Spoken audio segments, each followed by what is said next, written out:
warahmatullahi wabarakatuh. Waalaikumsalam warahmatullahi wabarakatuh. Ladies and gentlemen, in this time I would lead you on a linguistic journey, and together we will expand our knowledge by unveiling fascinating insights from an article about enhancing the grammatical precision of Indonesian international kindergarten students in spoken English.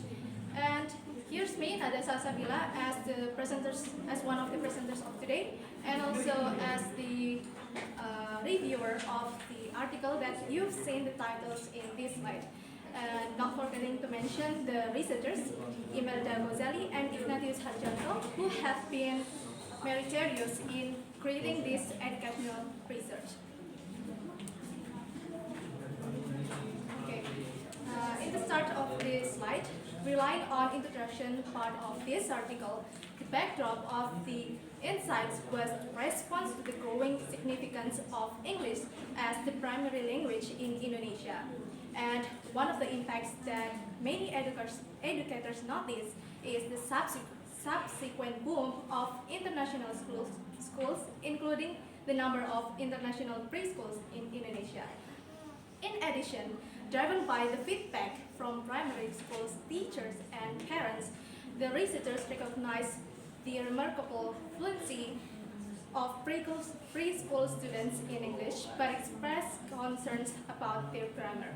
So these articles set out to explore practical strategies for improving the grammatical proficiency of Indonesian international kindergarten students. Still in the part of introduction, to optimize the best result during the investigations, the researchers implement FFI strategy as it suggested by Spicer and Lightprompt, that they claim the FFI strategy was found to be more successful than isolated grammar training or communication exercises that did not emphasize grammar. And also, this study consistently used a specific type of CF, since the researchers found that feedback treatment is a part of spontaneous feature of FFI instructions, as it is claimed by Brown. In choosing which type of CF that would be implemented by the researchers, they provide explanations of CS treatments and show the pros and the cons which affect the choice of using the CF. As we can see, there are recasts where the teacher repeats what the students has said by replacing the error with the correct form. And then the other is prompt. Prompt is known as the correct form. Sorry.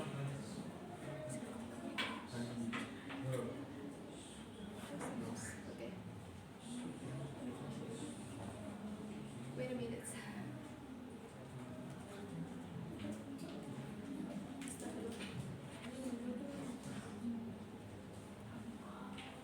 Okay. The prompts is known as the form of corrections, but not by the teachers, but it is elicited from the students. They have each of pros and cons, which made the researchers use the suggestions from Leicester to use prompt as the CF during the observation.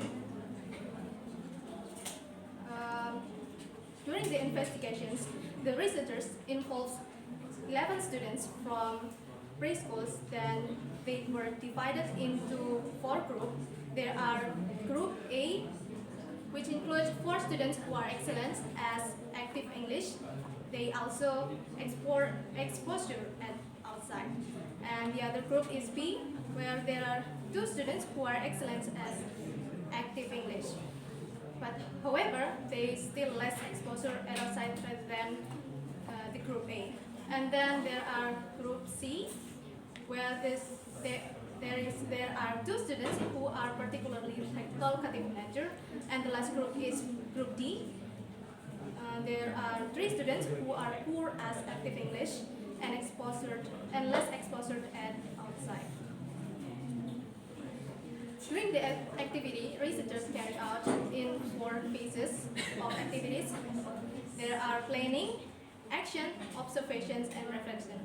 Each of these activity focusing on of grammatical aspects such as pluralizations and then personal pronouns, also auxiliary do or does, and the last one is irregular past verbs.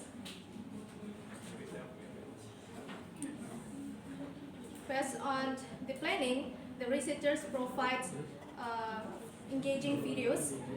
For focusing on pluralizations, the researchers provide One Banana, Two Bananas video song from YouTube, and fruit and stationary exercises. And then for personal pronouns, the researchers serve I'm Hungry video song. And then for auxiliary do or does, they provide Do You Like Broccoli Ice Cream video song.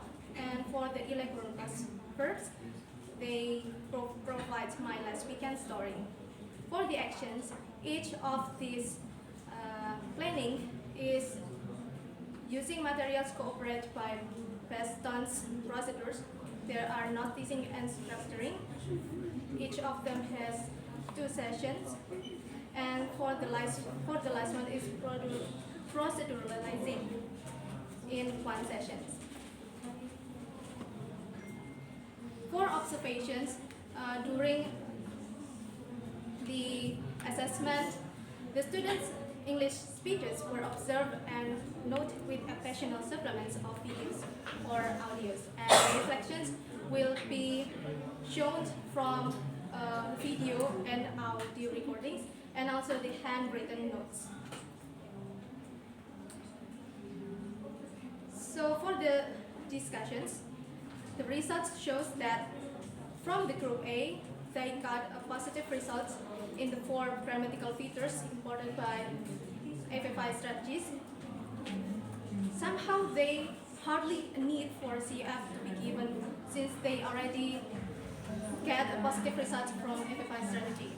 And for the group B, they also get positive result, but yet not as stable improvement as group A. And they also got improvement from CF that contributed in spoken English. And then for the group C, it is found that there are still struggle in plural form, and one of them also struggle in auxiliary, and the other in grammatical gender difference. And however, CF seems to make a positive contribution for them. And for the last group is D. As we can see, neither FFI and CF did not have significant contributions in improving their speaking skills. Based on the data analysis and the results of some numerical assessment and scoring system, these very outcomes didn't get accuracy relevant with the findings of Spada and Lightron, nor even Brown.